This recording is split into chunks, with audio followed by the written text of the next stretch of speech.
We were speaking earlier, and we're talking about, the effects on, physically and psychologically, mentally, of prison and transitioning back into the community and back into, a civilian lifestyle, let's say.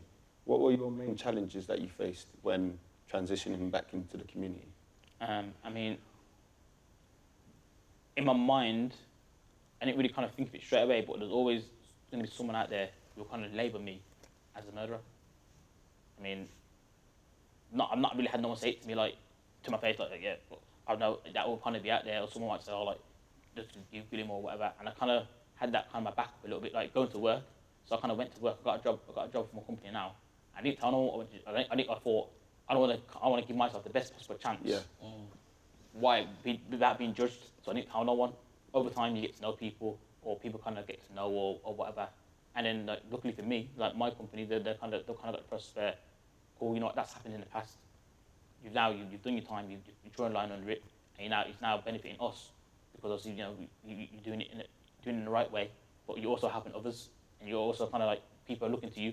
Your situation, you've been through a rough situation. You've climbed over and got a job, and obviously people are trying to do the same thing. So, yeah. Yeah, you're definitely a testimony, man, to a lot of people out there, because especially because I used to do a lot of E2E stuff, so get people into employment, right? And there's about 3 offences that is very, very difficult to get into employment with, and that's arson, murder, and obviously sexual assault. Yeah, correct. Do you know what I mean? So to get into the space that you're in, and to build where you're building from, and be thriving. And be thriving in it. And I know it was probably a hard road to get there, because it's gonna be difficult. But to do how you're doing it, you just gotta take your hats off to you, because there's so many people that probably trying to get into these spaces, and even to your company as well, the organisation you work for, it's a lot more companies should be doing it, because everybody needs a second chance. Of course. And what we like to say is everybody's one mistake away from spending time in prison. Yeah, one literally. Do you know what I mean? You can have an argument with someone and you push them and they fall over and bang their head and they die. You go to jail.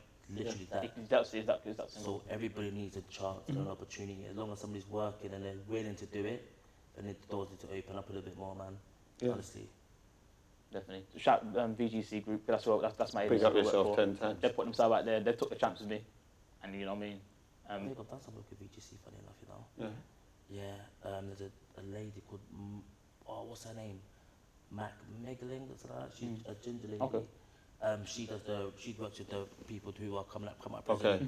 And gets them into the work. On HS2. Yeah, doing a lot more. Yeah. The tunnels down your way. Yeah. Hinkley Point and that down there. Yeah, that's cold still. That's a good look. I mean, it's been nice because, so just to touch on that, like, working with them, and they kind of took a chance on me. Like, I've now got to a stage where I've been able to kind of refer people to them and say, like, this guy, you've got this qualification, he's doing this, like, and they're willing to kind of, like, before they might not have thought, well, I'm kind of like, it's almost like I'm credible.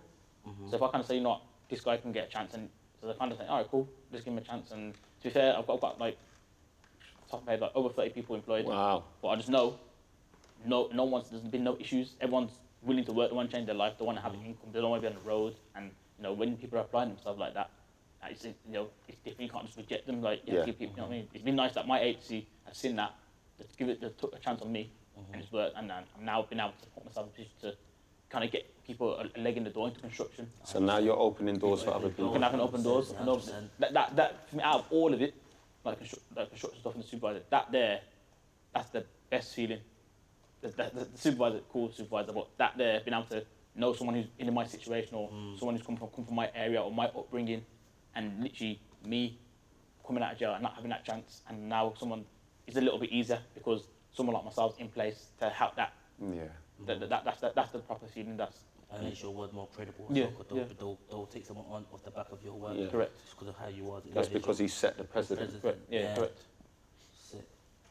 We're speaking about, we mentioned about therapy and counselling, how to process and different things. What was the main challenges you faced in terms of you living a normal life, an ordinary life back in the society after, serving a considerable amount of time?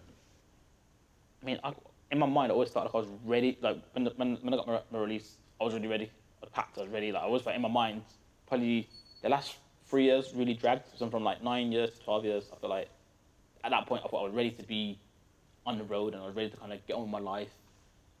Actually transitioning to outside, I mean, just the time when, I'm going for jobs, being rejected for jobs, that was a hard time. But I felt like no one in jail prepares you for that. To prepare you to get all your courses, you got this, you'll be able to, obviously my situation is different because of the severity of my crime, but no one prepares you or talks you or prepared for that judgment of being refused. So I've done all the positive stuff, got all my certificates, I'm ready. Now I've been refused jobs, like what do I do now? Who do I talk to? But I'm now not in jail, so and I don't have that support to kind of go to someone in jail, like or a sort of worker. So I'm out, and it's not always easy to find, again, as I said before, to talk to your family because obviously, like your mum and dad, oh yeah, don't worry, you'll be fine. No one knows how I feel. Yeah.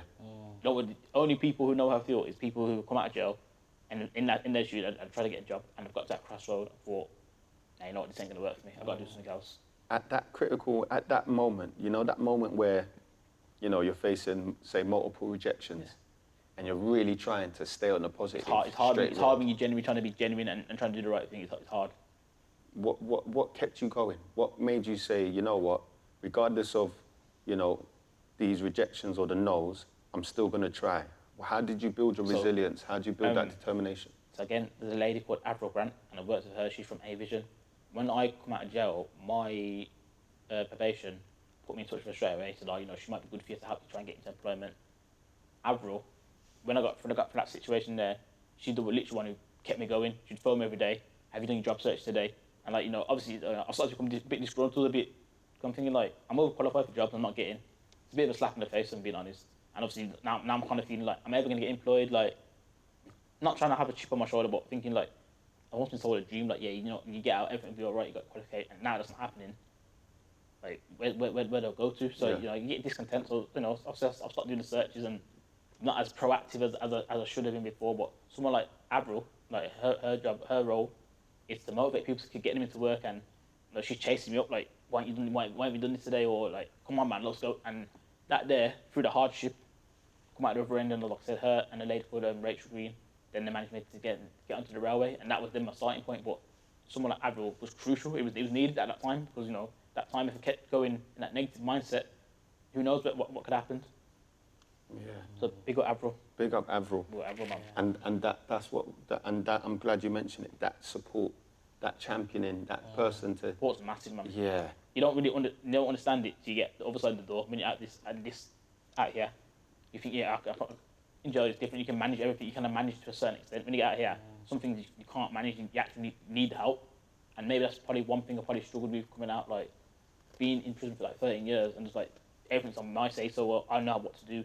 Now I got to come out. I have to rely on people. I don't like relying on people because what happens if they let me down or they're not to the level how I want it to be? Yeah. That standard. So you kind of have to almost step back a bit, but trust people, and then you kind of putting yourself out there. So you're a bit vulnerable. I feel like at times I was vulnerable because I'm kind of putting my future in other people's hands. I don't kind of like to not be in control, but what happens if it goes the right way? What happens then? You know what I mean? You want to be the driving force. Yeah.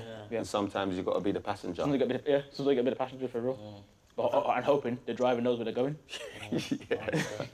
I find that also with that what you just said there in regards of being vulnerable, it's something that I had to learn as well, growing as I got older.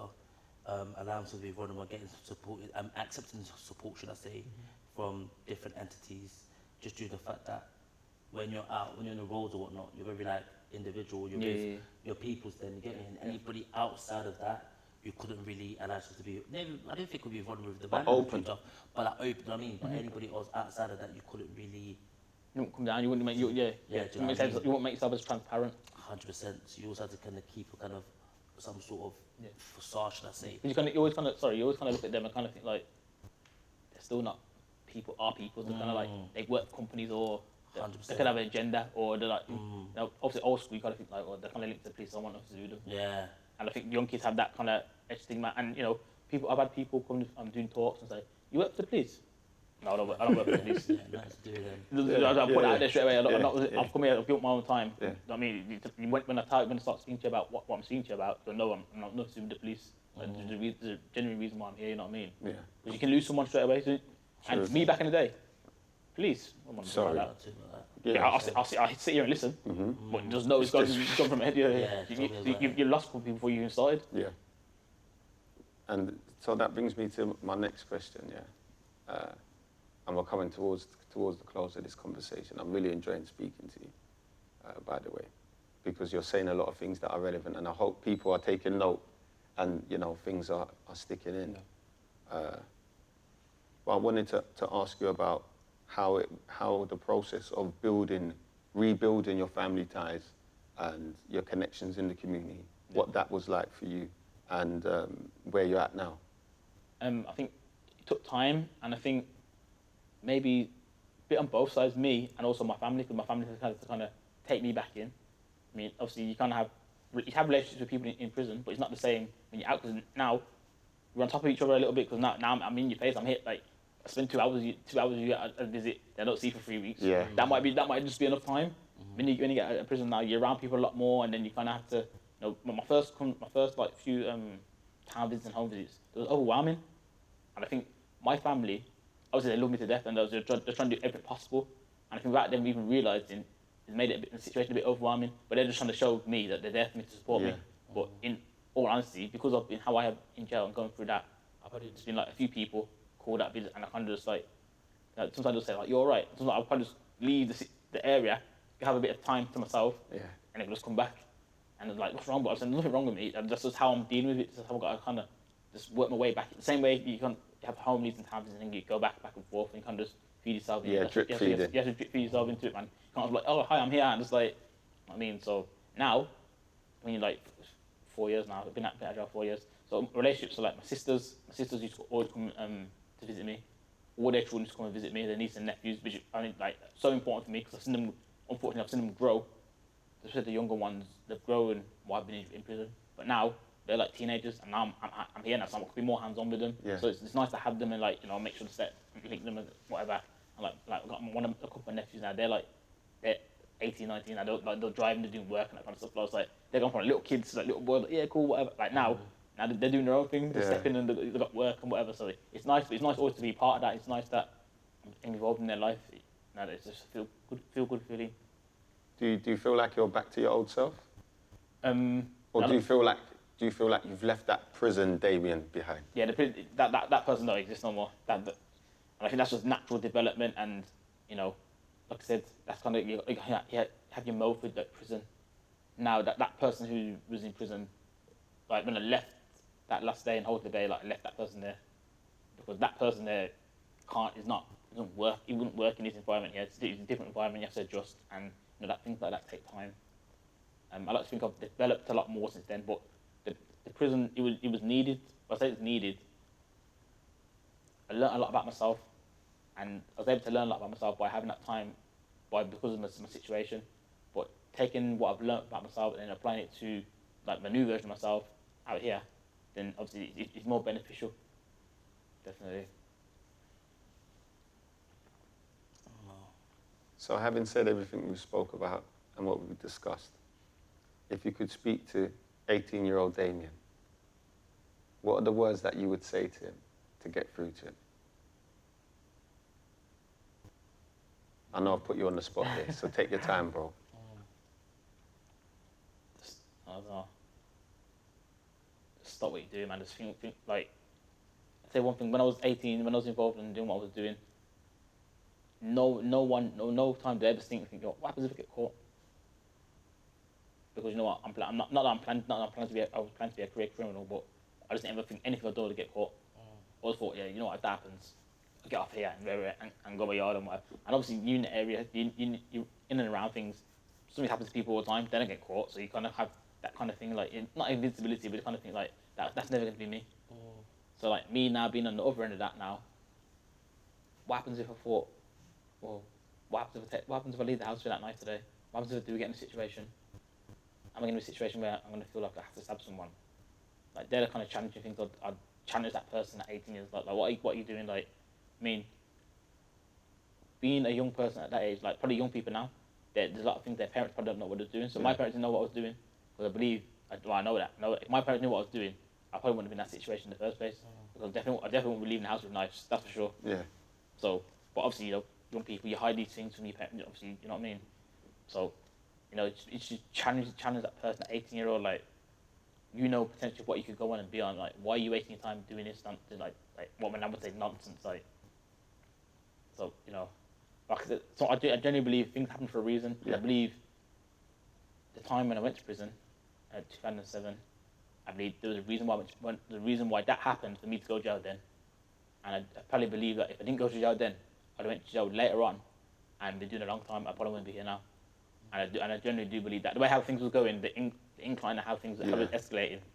So I feel like that, even though to me, I look back now and I think, boy, it was a long time, but like, there was reasons that happened specifically to say, well, wake up, man. If you don't wake up now, if you don't wake up and learn from this now, then it's going to be catastrophic, even more on a bigger scale. So I really feel like that was like, no, we have to move you out of the way here, mate. You have to sit down and really, you got a long time. You're going to have to really see what you want to do with your life and how's it going to be before it is too late. Look for me, 35, come out of jail, 30, 31. I've had a second chance. People, young kids now, 18, and they're getting 35 years, 40 years. You're not getting a second chance. Not getting a second chance, man. My man, Damien, it's been a pleasure. I appreciate you, man. Come on, man. Shout out to Just Will Productions. Shout out to Natty. You get me? Shout out to Dimitri who fell asleep. But I appreciate you all. Big shout out to Simeon Brown and the Belgrade Theatre. It's been Xconversation. Don't forget to like, share, subscribe, follow us, check us out. And we'll see you next time, man. Yeah, man. Big up yourself, Mystic. Come on, man. Thank you, sir. I appreciate you, man.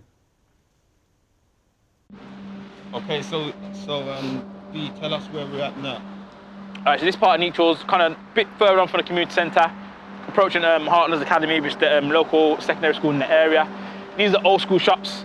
Anyone who's from Neutral's and surrounding areas know these shops up here.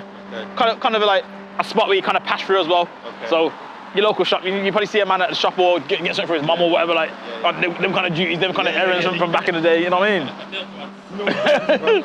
all of that. So, And there's a train station in the back. yes, just behind us there, Duddeston.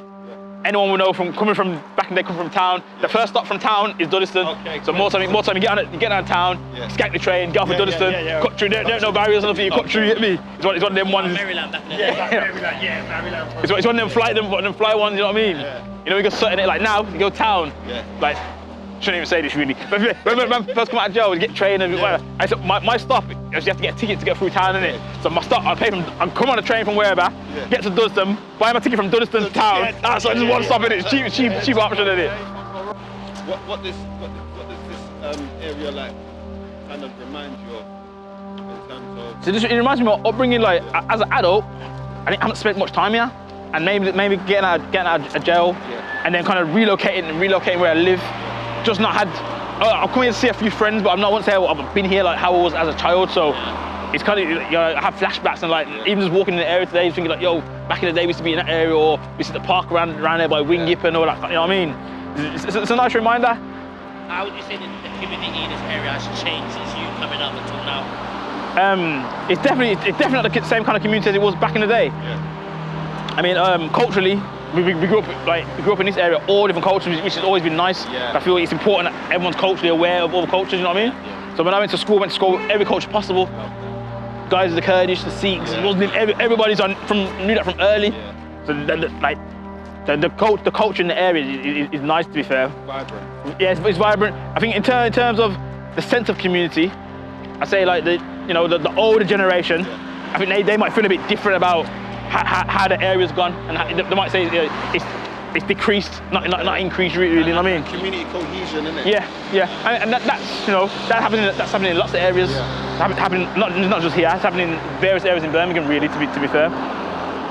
So we were talking on, you building your career and you stepping into your own, into life and working life, building your career and developing yourself. What did it take to get to the stage that you're in now? Like from entry point to where you determination. I mean, I think you have to back yourself. Not people might see that as a bit arrogant, but you have to have confidence in your ability, man. Like I'm now a supervisor. I'm now responsible for up to 60 people at one time. I mean, I probably thought I could do that job. You just had to have the chance to do it. Yeah. Before I was a supervisor, I was technically running my site. For my supervisor, he already kind of had me in that role, building me up to kind of, he got a promotion and I stepped straight in.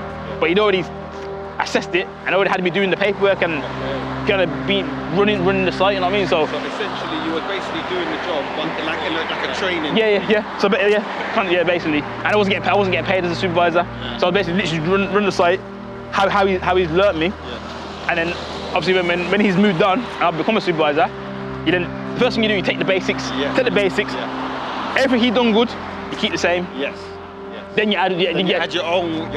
I think people go wrong, especially as supervisors now, like old school supervisors. They want to come in and rip it up and dictatorship. You're doing what I'm doing.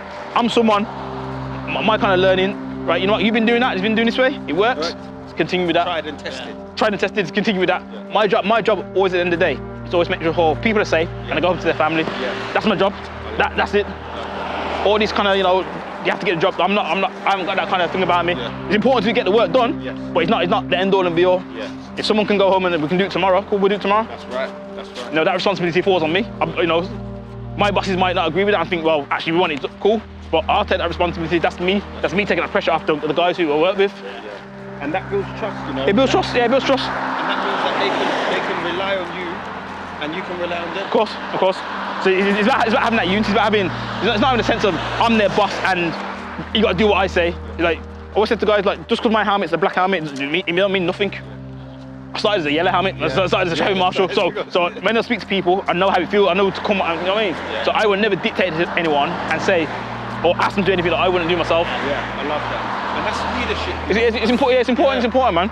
So, even like, a guy the other day said, no, like, I've not worked with a supervisor like you. So what do you mean? Is it like, you're just straight up, but like I'm hands-on? Yeah. So, technically my job is it's supposed to be a non-working supervisor. Yeah. So basically I'm supposed to sit you to work, brief you, and then make sure you're doing what I've said to do. Yeah. But sometimes there's things like, the man will just jump on a shovel and whatever, because I want people to just feel like it's not a dictatorship. Yeah. It's not a kind of thing like, it's not like I'm saying, do this. Like, I don't want it to be like that. If you're working with me, we should kind of all be a team. Yeah. So I will set us to work, and I will make sure it's safe. And if it's something that I need to pull you up on, I will pull you up on it. However, we can do it collectively and do it together. So then, safely. Do you think that you always had those leadership skills whilst you were in your previous life? Do you feel like you had the leadership skills but you didn't have the chance to showcase it? You know what? I feel like I developed it being away in jail, and I feel like I developed it as one of the skills when I was by myself. So I've always been strong-minded. My parents are very strong-minded, and my grandparents. So I was like, get that from them. So it's about having that, but it's also about being down to earth, being humble. Like, I would never dictate to anyone in any kind of way, because I've started from rock bottom and my situation is completely different. You know what I'm trying to say? Yeah. So I haven't even got the right to even kind of say, go rare. Yeah. Like that.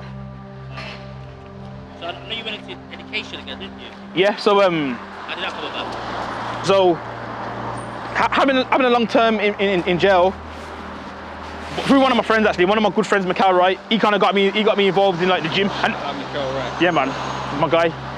And I didn't go to the gym or anything before I went to jail. Obviously it started become a hobby. It also become an output for my stress and my relieving stress, and to deal with all the stuff I was kind of going through mentally. Yeah. That's when the gym played the part into it. One of my first courses I done was just a standard like PT course through like Stonebridge or something. Like, you just think like, do a bit of thing like stimulate the mind. Yeah. I mean, academically, I probably could have been, if I asked my mum, my parents, I'd probably say you could have been a doctor or whatever, but that wasn't my calling. I don't think that was my calling. Yeah. This is how it was. Yeah, so kind of progressed onto the courses. Done a few sports courses. Yeah. Then after that, I thought, I started speaking to the guys at education, and they said, oh, how about doing a degree? And like a degree was like something I never thought about having, like even applying to do a degree. I just think like people like from me from that kind of background, it was like that was you know what I mean. So I started to look into it, and I thought, okay, like it's viable. Like, I thought I can do a degree. So I'll give you a story after this. So I started a degree that was 6 years. So it's like you do modules in it. You do distance learning. Yeah. That was 6 years. So after 6 years, equivalent of doing 3 years university full time. Yeah. Okay. So I've done that, and that was starting and stopping, as you can imagine. Obviously, when you get moved to different places, it's got security moves. Yeah. Obviously now, of course, my university work hasn't followed me. It's lost, and I had to redo a year as well. Yeah, it was a lot, man. I'll give you a quick story about that. So my grandparents, my nan, she passed away now. She always used to say to me as a kid, she always said to me like you start everything and you don't finish nothing. She always used to say that to me, you do this, you start this, you don't finish nothing. Computer programming, start it. So they got to a stage in the degree and I genuinely want to give up. I genuinely thought, Why did you want to give up? I just thought, like, trying to take on a degree while having my height risen and my senses at the prison. Yeah. It's a lot, man. It's a lot. I'm trying to relax myself to do the uni work, but then obviously go back to like it's hard to balance both, man. It's hard. You know yourself. Yeah. Like literally, there'll be times that in the 2-3 o'clock in the morning, someone comes to knock, like, what you do? I'm in the books and moving around from here and there, like. Say I'm going to the toilet 1 in the morning. Right. What on, D? Man's there at his desk, glasses on. Lights on and that, man. Yeah, still. Writing away, you know. 1, 2 in the morning. A lot of the time, like when I was doing, especially when I got home leaves, like before I could go on my home leave, I've got essays to get in and that, so I can't even get ready to like. Yeah, I'm going home. Or everyone else's bags packed and everything. Yeah. I'm still at the desk and trying to get this thing. And once that's done, then I can't start thinking about going home. You know what I mean? So, I think for myself, not my turning point. My point to make me finish the university was my nan. Yeah. Just that voice in my head all the time. Like my nan and granddad were prominent in my life, so I just thought I have to finish this for my nan. Have to finish something like and have it like, you know what I mean? Yeah. So like I finished it, passed, got a 2.1. Love that. Love that. So when I come out in 220, obviously it was COVID. Yeah. The year after, I was able to graduate in Birmingham, in Symphony Hall.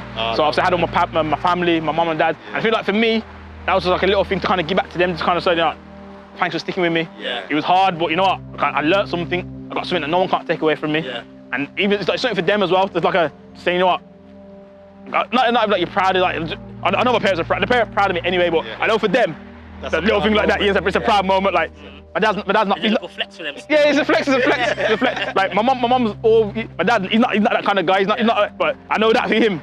Yeah, son. Yeah. You know what I'm saying? He would say to me like, yeah, that's you. He would say, no one can't take that from you. Right. No matter what you've been through. No one can take that. Can't take that from you, man. You know what I mean? So that's in my mom's house. The degree, literally, as I seen it that day, I ain't seen it. My mom got it.